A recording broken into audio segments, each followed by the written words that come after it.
আসসালামু আলাইকুম। আমি আজকে রান্না করবো ছোটো মাছ দিয়ে জলপাই। কড়াইটা বসিয়ে দিলাম, দিয়ে দিলাম পরিমাণ মতো তেল।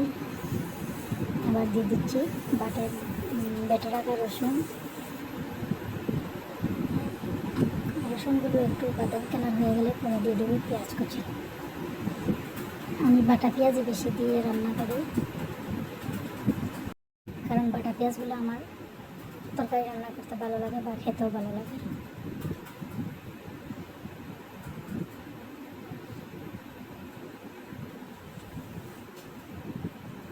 এবার মশলাটাকে নেড়ে চেড়ে একসাথে কতক্ষণ একটু ভাজবো।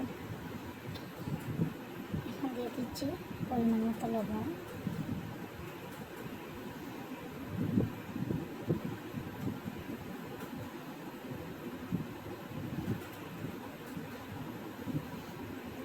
দিয়ে দেবো পরিমাণ মতো হলুদ,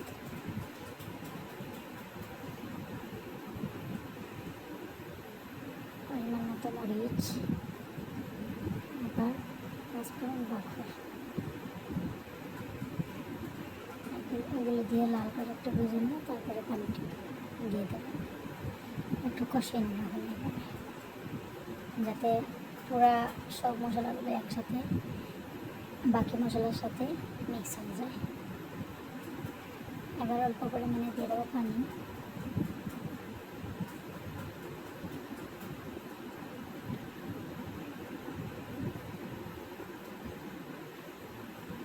আবার কতক্ষণ 5 থেকে 7 মিনিট আবার রান্না করবো মশলাগুলো, যাতে কোনো মশলা কোনো কাঁচা গন্ধ না থাকে।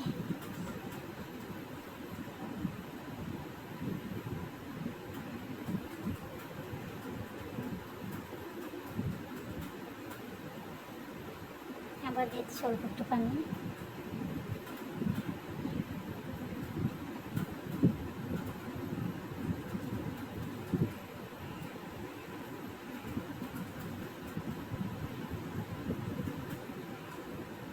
এবার দিয়ে দেব কেটে রাখা জলপাই দিয়ে আবার আপনার 2-3 মিনিট আবার রান্না করবো, যাতে জলপাইগুলো একটু রান্না হয়ে যায়।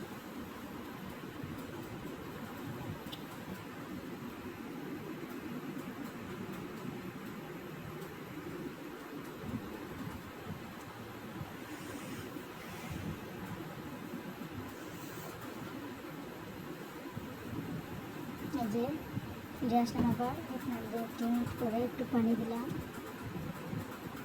একটু পানি দেওয়ার পরে আবার 2-3 মিনিট একটু যাতে সিদ্ধ পুরোপুরি হয়ে যায় ওই জন্য একটু রান্না করে নিলাম। পরে দিয়ে দেবো ছোটো মাছ।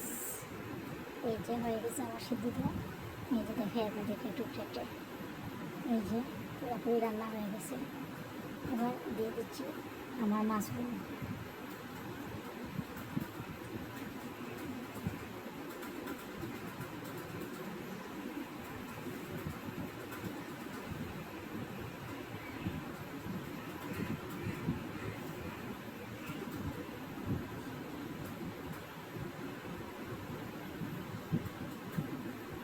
কার কেমন লাগে জানি না, কিন্তু আমার কাছে জলপাই দিয়ে রান্না করলে বা টক কিছু দিয়ে ছোটো মাছ রান্না করলে অনেক ভালো লাগে। আপনাদের যাদের ভালো লাগে লাইক করে শেয়ার করে আমার সাথে থাকবেন, কমেন্ট করে জানাবেন কীরকম আপনারা মাছ রান্না করেন।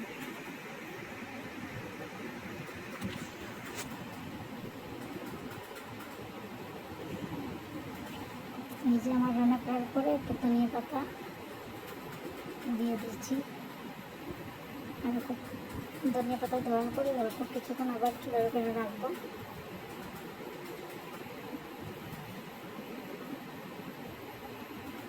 এই যে আমার ছোটো মাছ রান্না হয়ে গেছে। এখন গরম গরম ভাতের সাথে যদি ছোটো মাছ হয় তাহলে আর কোনো চিন্তা নেই।